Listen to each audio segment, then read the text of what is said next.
The Italians fighting during World War II sustained defeat after defeat without accomplishing any spectacular or very successful action.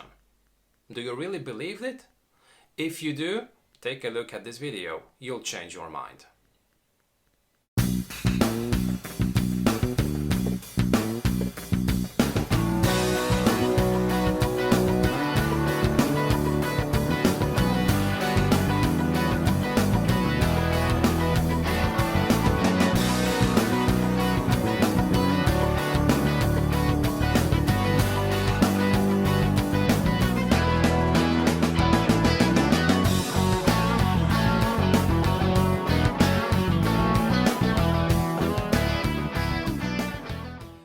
This is Sorbet, and this is a new episode of Wojennik TV.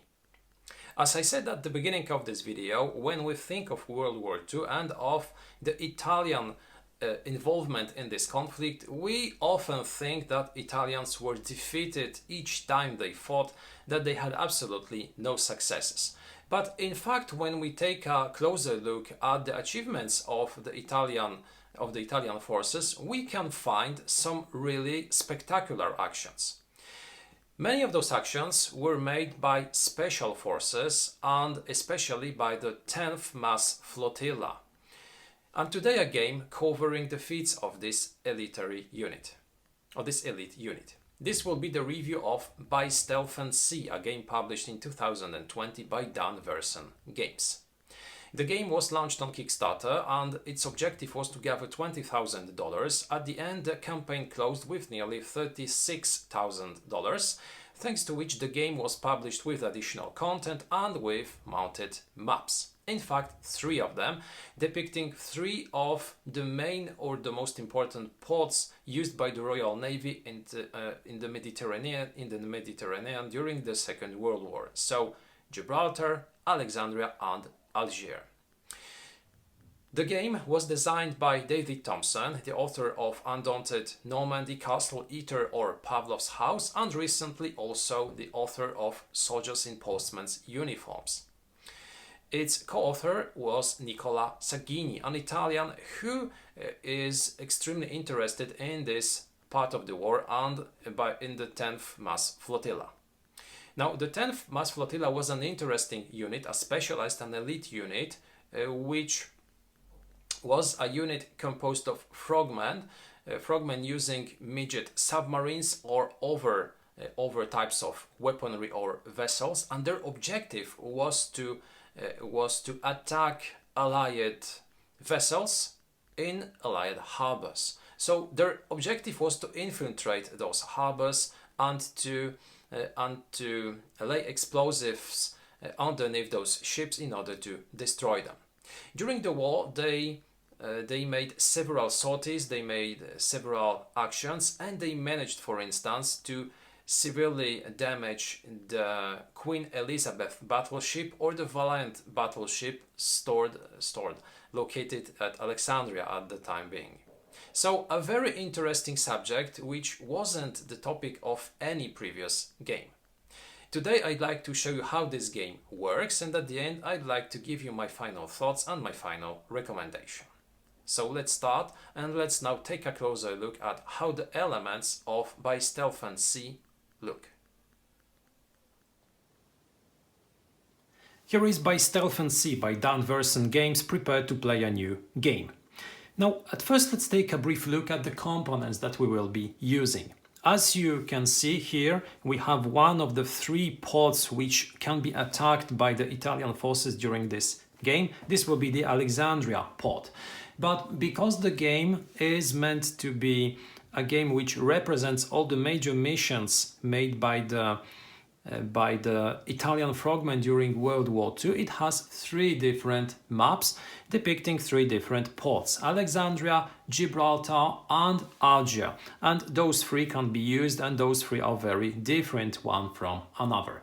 As you can see, each of those boards has the port depicted on it with a different shape, with a different size, with different approaches.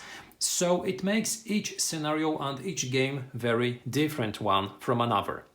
Inside those pods we have the vessels, the ships which will be attacked by the Italian forces. So each of the ships which was in the pod at the time of the historical attack is presented in the game, as you can see, with the ship's silhouette, with its name, and with a certain number which indicates the number of victory points which can be scored if such a vessel is successfully attacked during our mission.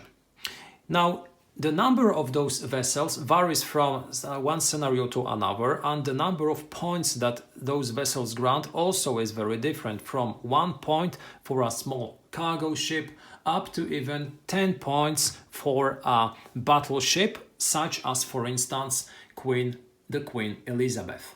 So it is very attractive to attack those high and precious vessels, but at the same time they are, as at most times, the ones which are situated at the farthest possible area inside the pod. So you have not only to enter the pod but also to pass through different sections of this pod in order to attack such a ship. Now, apart from those vessels which will remain static during the game, we have some over-counters which will be used and which will be moving along this board. Primarily, this will be our SLC's 3 vessels. We have 1 counter for each SLC because we have 3 such midget submarines in this game. And the second type of counters which will be used and moved on the board will be the patrol crafts, which will be trying to find our crews and successfully stop them from entering the port or from attacking the Allied vessels. On this board we have also the turn track, on which we will be moving this disc indicating the time. We have also some spaces we will be placing scuttled SLCs and operators who managed to successfully escape after their mission. And we have also the list of the harbor defenses. Now, there is a base type of defense which is used in the first few scenarios, but then we receive also an additional deck of harbor defenses cards which are used during the later scenarios, which are replacing the basic defenses. Now, this is a way to simulate how the British reacted to Italian attacks during the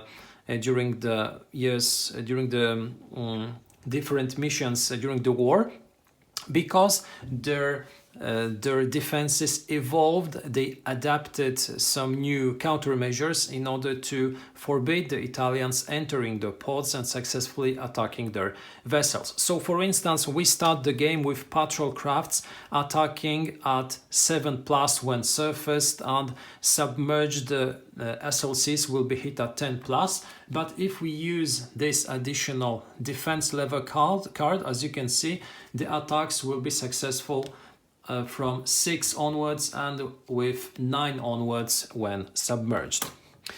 We receive cards because By Stealth and Sea is a game which will be using 2 types of cards, primarily 2 types of cards. The first cards will be those big ones, and those are the false cards. We have more of them than only those, because at the beginning, when preparing a scenario, each scenario will tell you what type of cards you should use. Now, here again, the type of cards will depend on the year of the war when the scenario is set, and on the quality of the Italian equipment used during such a mission. Now, each such a card has a level which indicates which type of card you should search before starting the scenario, and what element of the submarine or of maybe the vest used by the Italian soldiers is possible to become faulty. So as you can see, we can have problems with the wetsuit. We can have problems with the transmission on our SLC. We can have problems with our breathing gear, etc.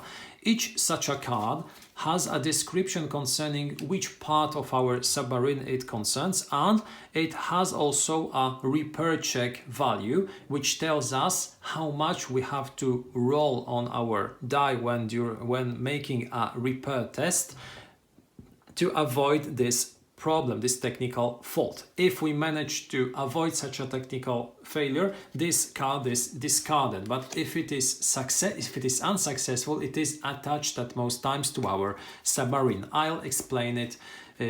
I'll explain it in detail in a few moments. The second type of deck is the alert deck. Now the alert deck has cards numbered from 2 to 12 with a distribution which is pretty much similar to the one that we can find in Catan. So the 2 and the 12 will be the rarest.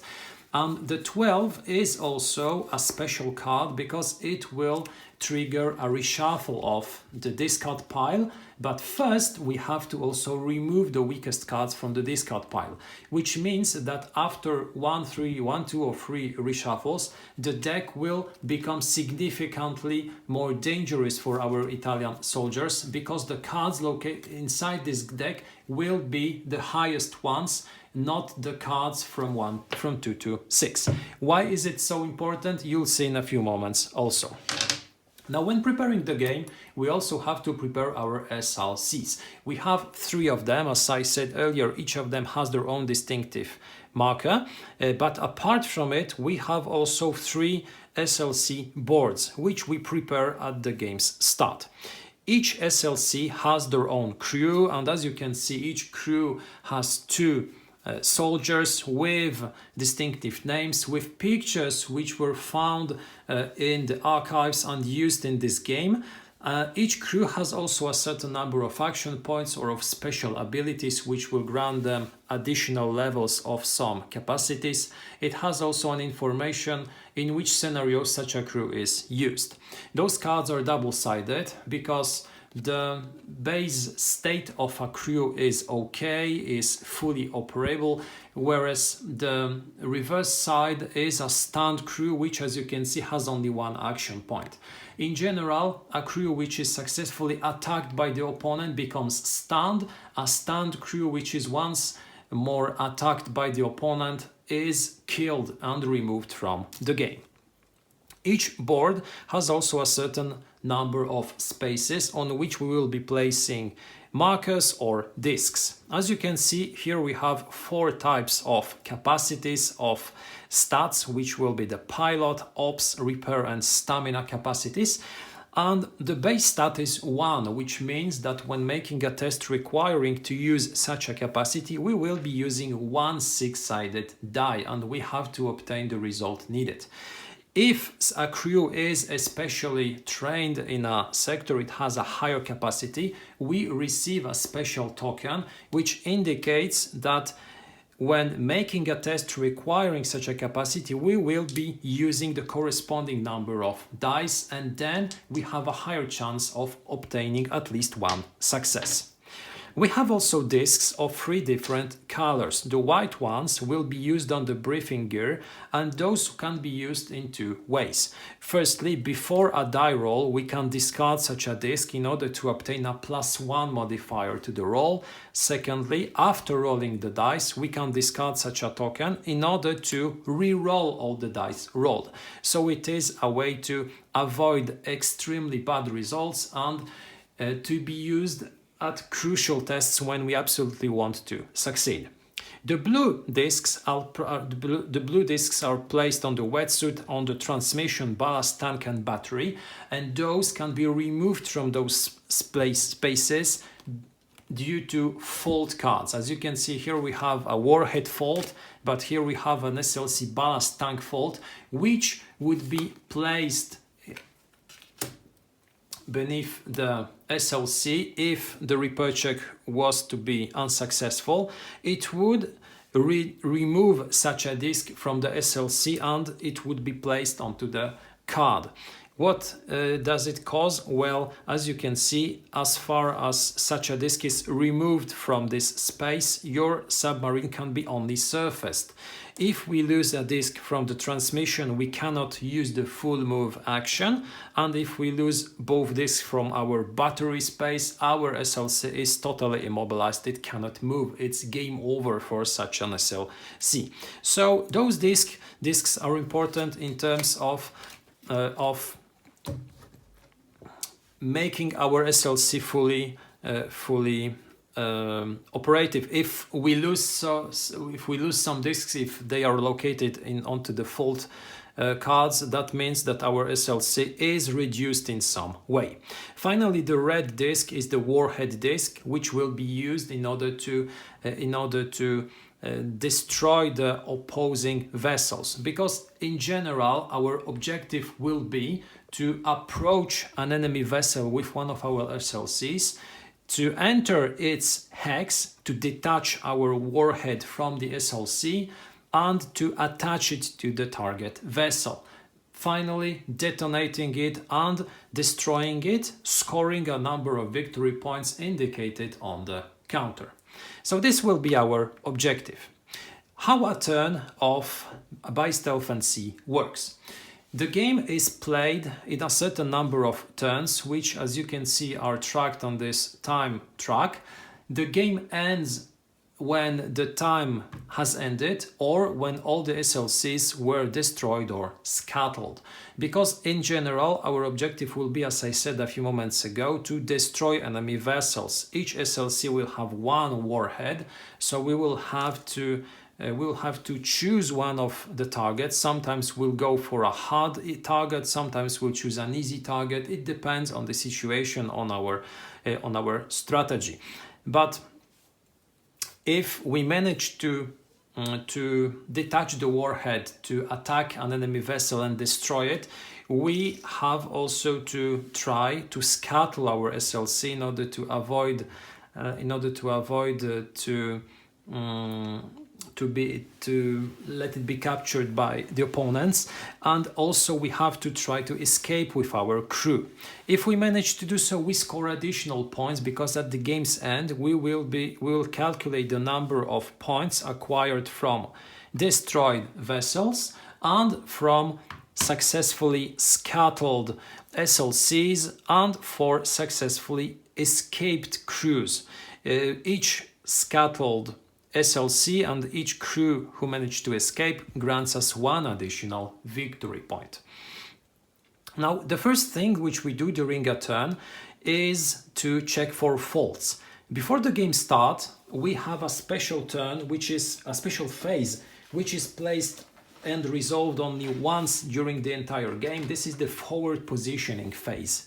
Before the game starts, we have one special card associated to the place from which we start the corresponding mission. Here, for instance, it's Leros, but we can also start our mission in La Spezia or in Cadiz.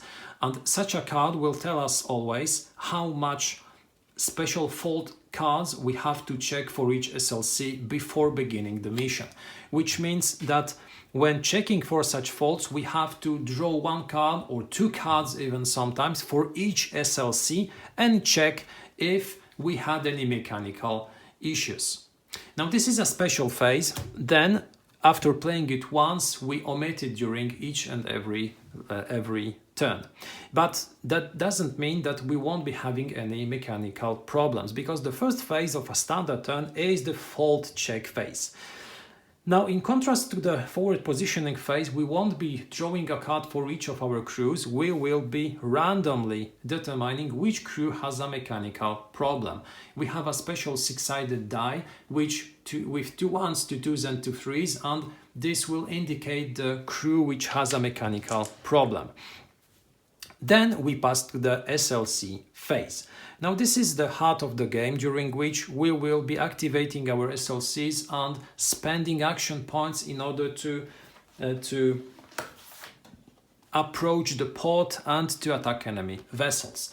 There is a list of actions possible to be taken with the name of the action, with the state in which we can do such an action, because our SLCs can be at the surface or they can be submerged.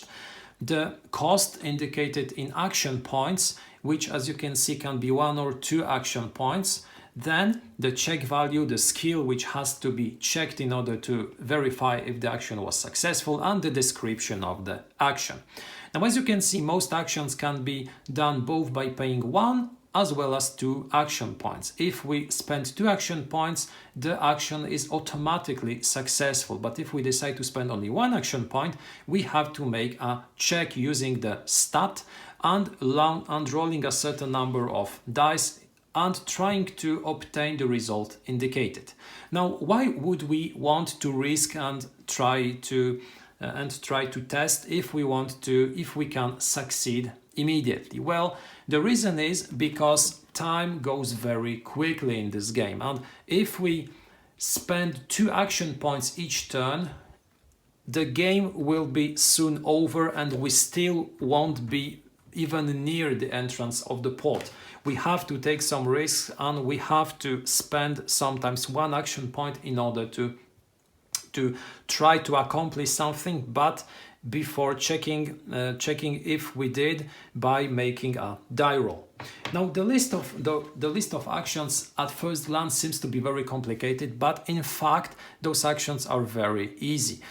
Most of them are move in different ways, so we can use the move action, the full move action, both surfaced and submerged. As you can see, the difference is that the speed will be different. We can change direction, we can dive, we can surface, we can try to evade nades.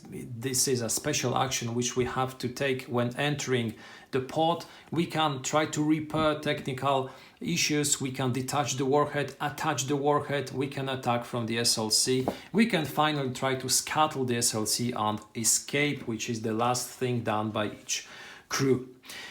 But after doing such actions, the harbor defenses will have a possibility to react, because after the SLC phase we pass to the harbor defense phase, and now we resolve all the harbor defenses from the first one to the last one.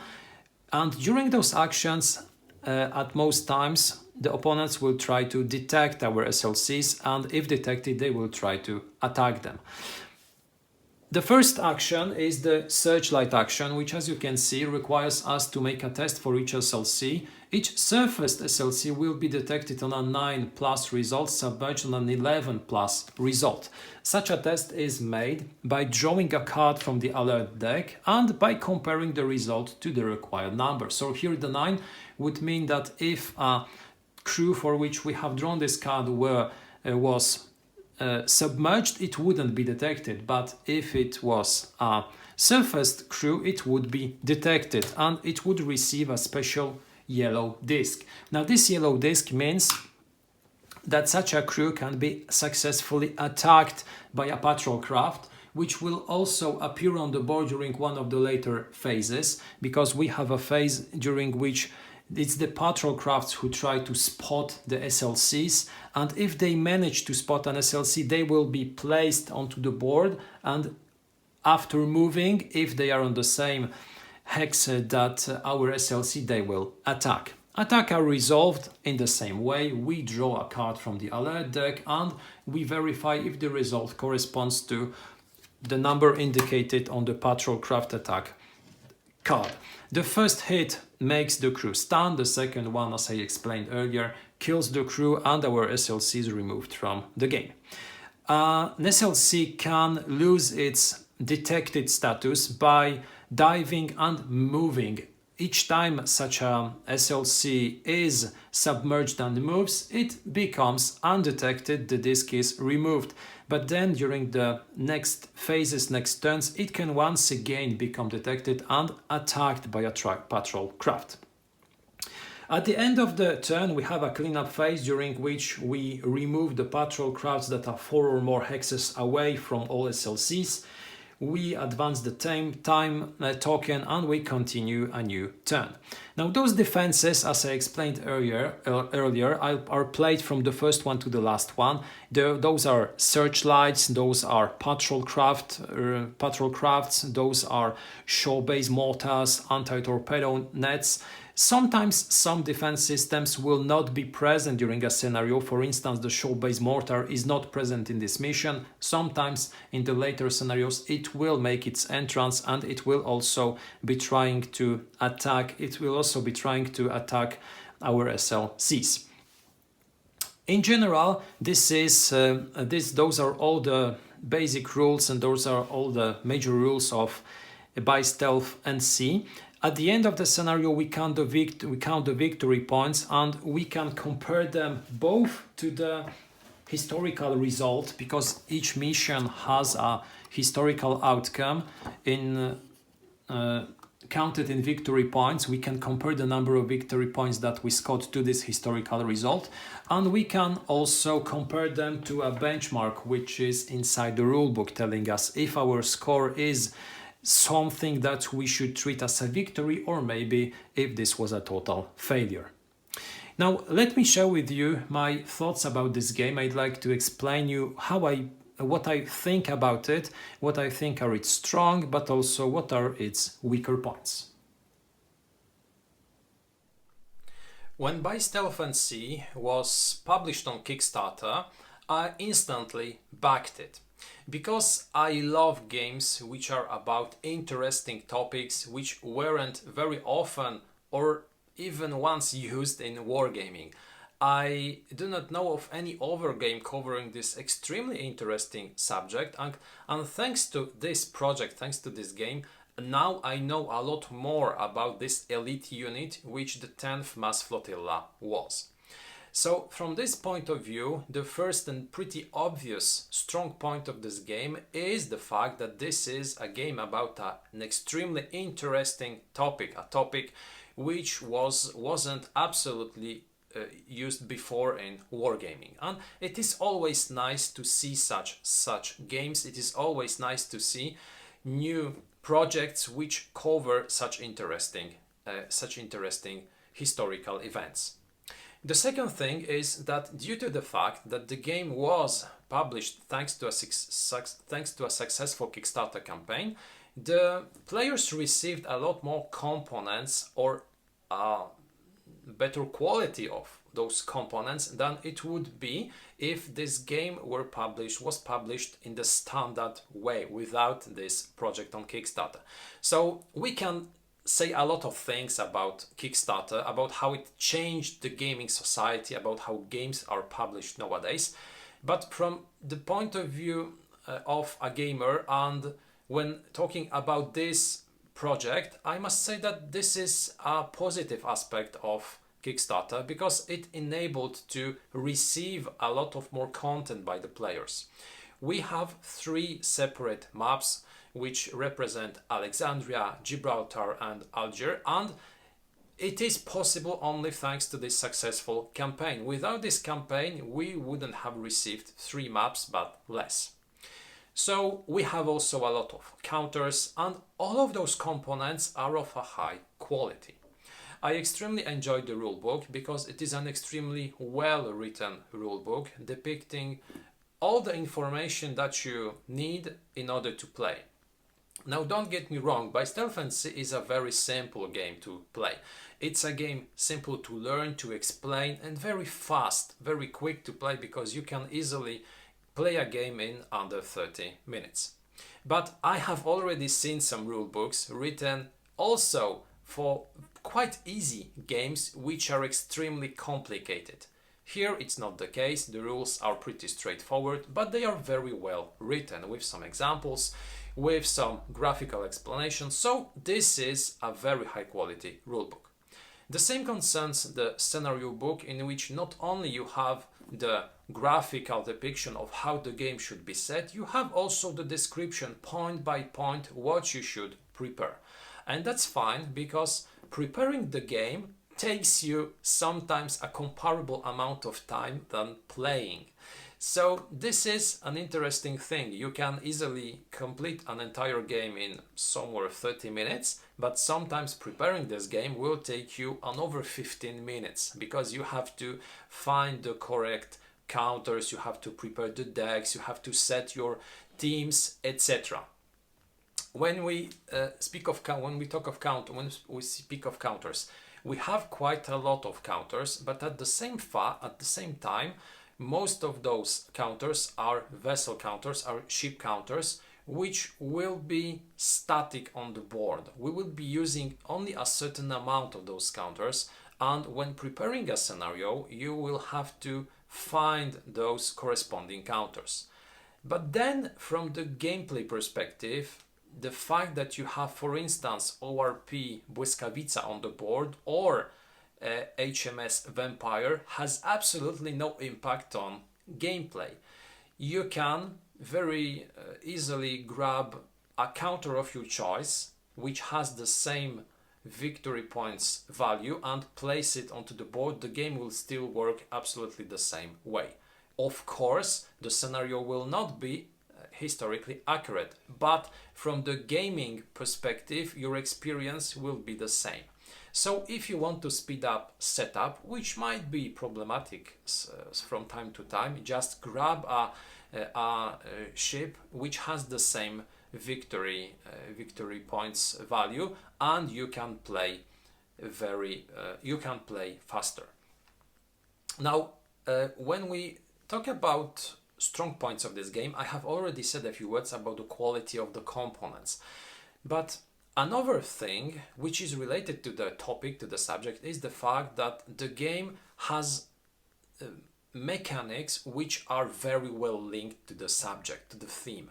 And when playing the game, you have this feeling, you have this immersive aspect of being there and of performing this mission as well as the Italian soldiers did during World War II.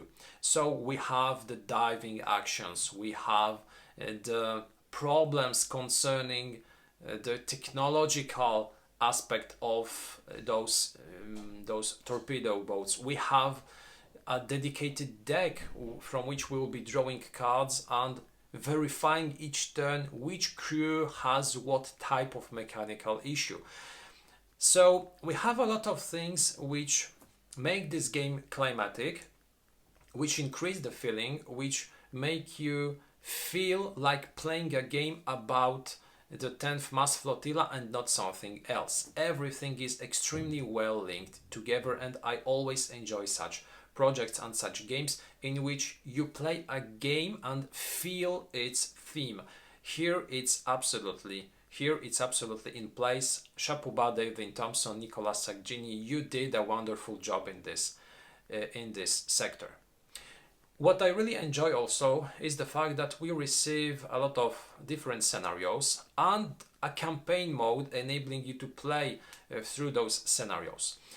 Now, this is also a moment to say that apart from the fact that those rules are really well linked to the theme, a lot of work had been done by the authors, by the company, to include a lot of chrome into the game.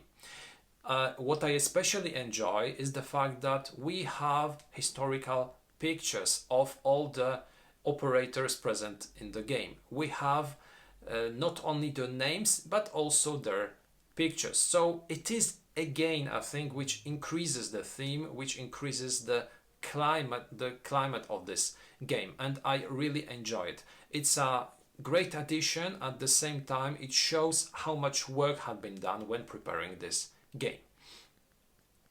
I said that I appreciate the fact that we have several scenarios with a campaign mode.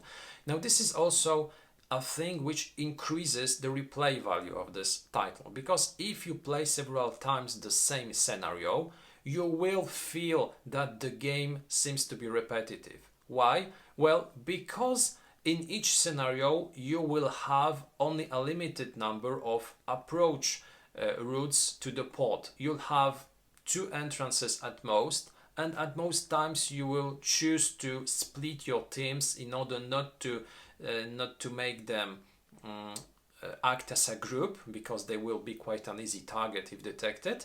You will split them and you will try to reach the pod's entrance.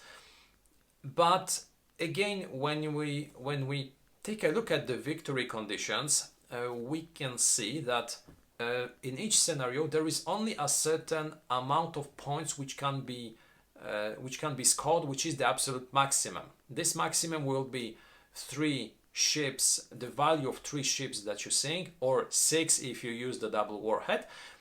3 points for successfully scuttled torpedoes, and 3 points for successfully evaded crews. So there is a certain cap which you cannot surpass. So if you manage to score this maximum, why even bother to play this scenario once more if you already won it and received the maximum number of points? So there are some small issues concerning the replay value of single scenarios, but you have the campaign mode, which really changes the game because it allows you to play through a cycle of scenarios, and now playing even the same scenario for the 3rd, for the 7th time makes it different, because the outcome of this scenario will have impact on the later scenarios and on the result of the campaign. And this is a very good idea to include such a possibility, because as I said a few moments ago, it increases the replay value not only of the game itself but also of the single scenarios, which can be played in a slightly different way. Thing which is, in my opinion, one of the strongest points of Buy Stealth and See is the fact that you can easily end a game in 30 minutes. It's a very quick game. It's a game very easy to learn. It's a game very easy to teach. A game very easy to play. We do not have a lot of interesting and entertaining war games which last 30 minutes. This one is one of those kinds. So it is an interesting game with a very quick time of play. So even if you lose your operators very quickly during a game, you can easily set the game once more, because once you have all the cards, all the counters, it's easily to reset it and replay it even 2 or 3 times during one evening. Why not? So this is a game very quick, and from this perspective, from this point of view, interesting to have in your collection, because it's a game which you can grab when you do not have a lot of time. So what I think are the weaker points of Buy Stealth and See. I have already said a few words about the counters, about the fact that most of those counters are just put onto the board, they stay put, you do not use them. There is no difference.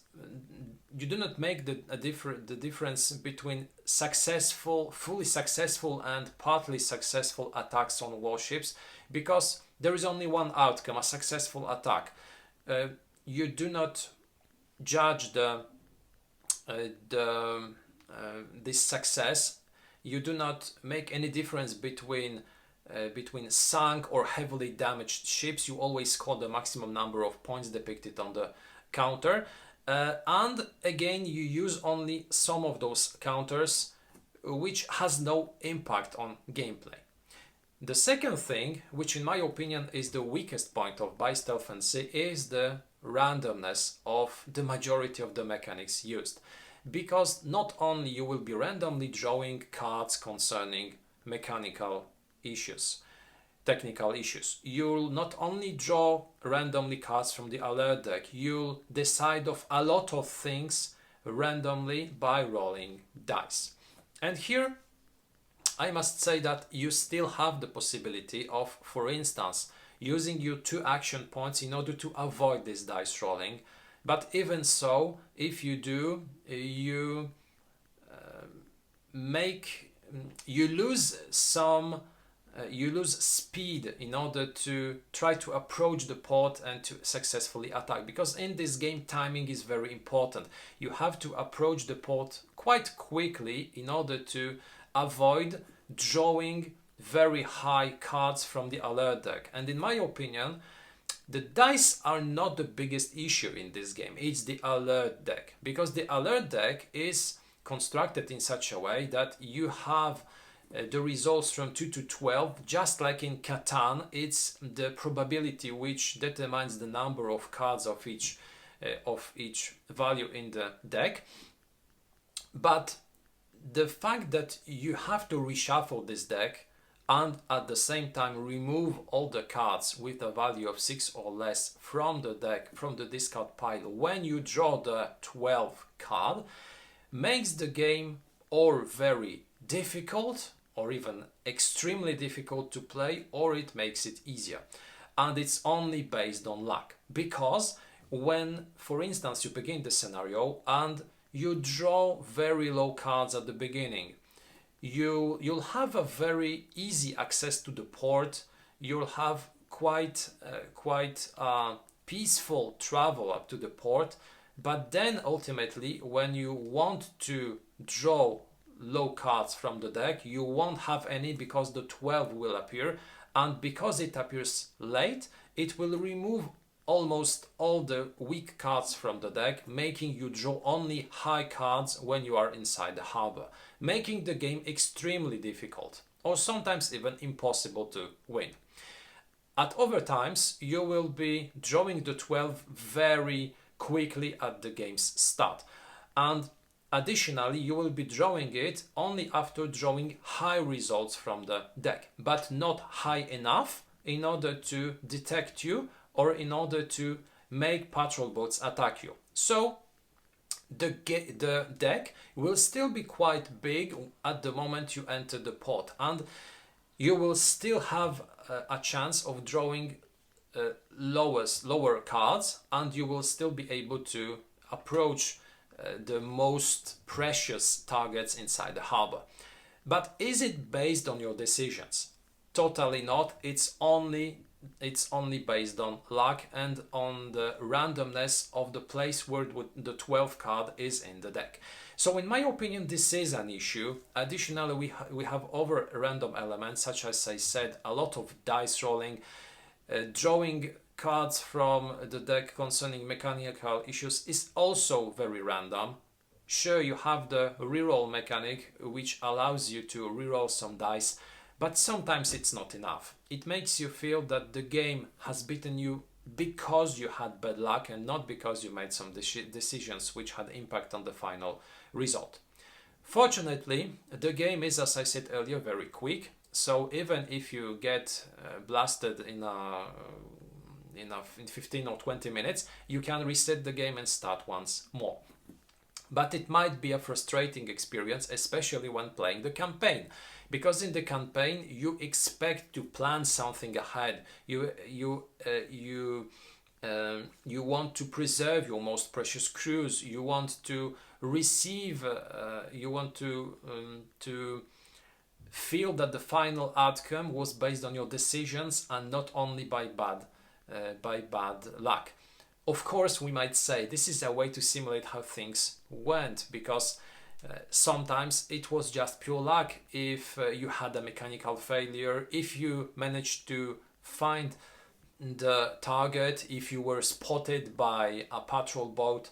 But still, when playing a game, I'd like to have the feeling that I have some things under my control. Here, I often thought that this control is too small, and that at the end it's up to dice rolling and card drawing, which determine the final effect. Having said that, By Stealth and Sea is, in my opinion, an extremely interesting project, a game which I really enjoy because I like the theme, because it's very fast, because it's climatic, but it's very random, and you have to take it into consideration when you decide if you want to acquire this game.